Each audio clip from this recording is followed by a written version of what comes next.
Selamat malam teman-teman semuanya, kembali lagi dengan saya Abian Wardana. Dan pada kesempatan kali ini kita akan lanjutkan diskusi kita akan melanjutkan konten-konten teman belajar malam.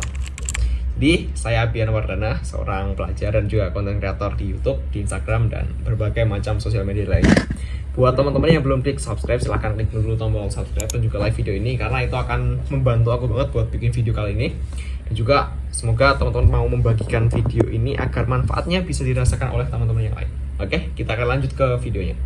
Jadi teman-teman, tadi kan aku ada mentoring online di salah satu kelasku buat belajar SNBT. Ya semoga insya Allah aku bisa keterima di salah satu univ PTN yang udah aku impikan sejak lama gitu.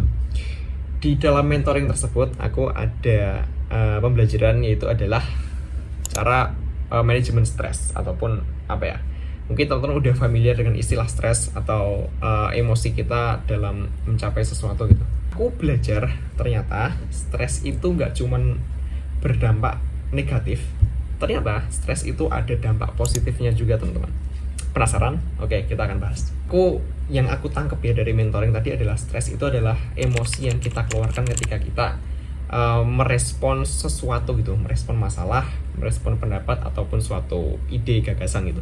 Misalnya gini, ketika teman-teman itu udah terlanjur banyak kegiatan di sekolah, tiba-tiba ada teman-teman yang minta tolong gitu, ada yang pinjam duit. Habis itu ketika teman-teman baru repot-repotnya nih, tiba-tiba uangnya habis.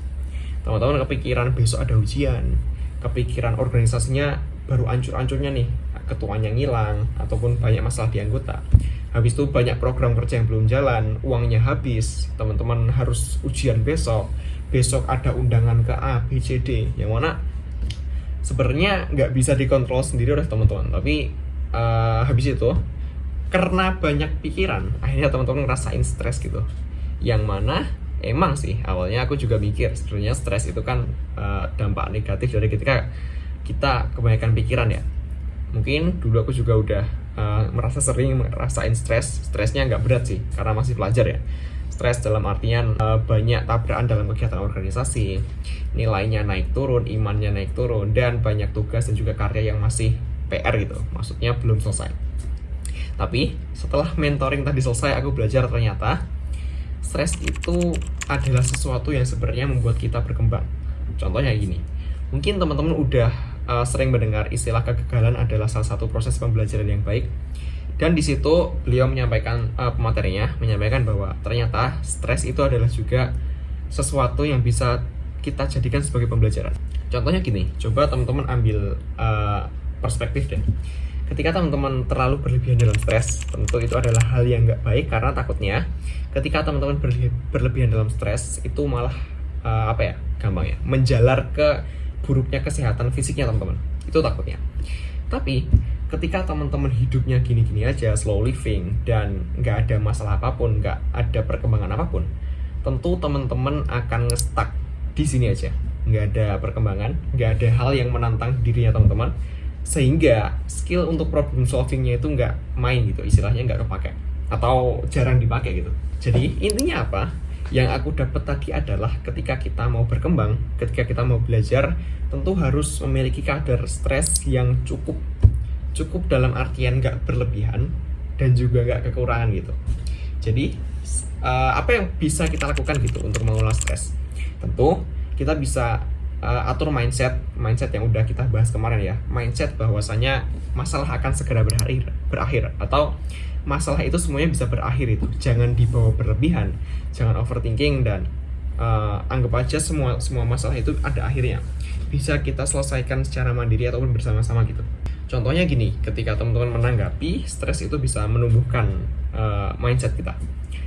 Teman-teman dihadapkan pada situasi yang mana organisasinya baru ancur-ancurnya nih, dan nilai akademiknya naik turun, dan teman-teman harus selesaiin banyak kegiatan di luar. Tentu di situ skill problem solving dan juga time management, decision makingnya teman-teman itu sangat diuji. Apakah aku harus berbuat yang pertama itu kegiatan A? Apakah aku harus selesaiin kegiatan B dulu? Teman-teman di situ diuji tuh cara mikirnya. Harus apa dulu? Habis itu stepnya selanjutnya apa? Habis itu ngelakuin apa? Yang mana itu bisa melatih teman-teman ketika besok dihadapkan pada masalah yang sama, diharapkan teman-teman lebih mudah dalam solvingnya gitu, karena udah pernah ngerasain stres ini sebelumnya. Itu adalah stres untuk kita belajar, dalam artian dengan kadar yang cukup kita bisa belajar mengenai problem solving dan juga decision making dari sebuah masalah gitu. Habis itu kita ambil perspektif bahwa kita berlebihan dalam dapat stres. Tentu ketika kita berlebihan dalam menanggapi isu ataupun sesuatu, istilahnya sering overthinking tiap malam, nggak tidur, nggak mau makan, yang mana itu adalah berdampak negatif gitu bagi tubuh kita pribadi, secara fisik, secara mental, dan juga secara kehidupan sehari-hari. Oke, lalu idealnya gimana mas? Gimana biar kita bisa menerapkan stres kita itu ke angka yang wajar gitu. Tentu yang pertama harus diubah mindsetnya bahwasanya semua masalah itu bisa berakhir, atau semua masalah akan berakhir gitu. Yang kedua, ketika stres, teman-teman, aku tadi catat tuh, kita bisa kelola stres dengan teknik pernapasan. Yang mana ini sebuah metode yang udah ramai dibicarakan banyak orang, yaitu adalah metode bernafas. Teman-teman tarik nafas yang panjang, tahan, lalu dibuang. Misal gini. Nah, gitu aja. Ini diulang-ulang, yang mana bisa membuat badan kita rileks gitu. Habis itu, tipsku yang ketiga tadi kan selain nafas, yang ketiga adalah teman-teman punya relasi ataupun punya tempat belajarnya masing-masing. Contohnya gini, teman-teman punya mentor, di atasnya teman-teman itu ada seseorang yang udah ilmunya di atasnya teman-teman, kita anggap sebagai mentor. Teman-teman harus punya teman sepantaran yang mana bisa teman-teman ajak buat sharing, bisa teman-teman buat ajak tukar pendapat dan berbagi ilmunya kita satu sama lain. Yang kedua, teman-teman harus punya orang yang juga teman-teman bisa didik gitu di bawahnya teman-teman.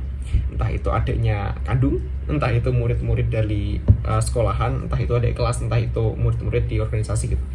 Yang mana ketika kita bisa menyeimbangkan antara mentor, teman sebaya, dan juga adiknya teman-teman itu bisa belajar dari atas, diskusi di tengah, dan juga di bawah itu bisa sharing gitu. Kan juga ilmunya teman-teman nggak hanya dimilikin sendiri ya, tentu harus ada sharingnya kepada orang lain, sehingga teman-teman ada manfaat dan juga bisa kasih perspektif yang berbeda kepada diri sendiri dan juga orang lain gitu. Oke, jadi itu adalah ilmu yang aku dapat dari bimbingan tadi, yang mana stres itu sebenarnya selama nggak berlebihan itu nggak apa-apa gitu. Justru itu adalah sebuah proses belajar yang mana kita bisa lakukan dalam kehidupan sehari-hari. Oke, jadi buat teman-teman yang belum subscribe silahkan klik dulu tombol subscribe. Yang belum like silahkan klik tombol like. Semoga teman-teman puas dengan video ini. Semoga teman-teman bisa bagikan manfaat video ini kepada orang lain yang mana semoga lebih membutuhkan video ini untuk menanggapi stresnya dalam kehidupan sehari-hari. Oke, saya Abian Wardana, selamat malam. Sampai jumpa di video yang selanjutnya. Bye semuanya.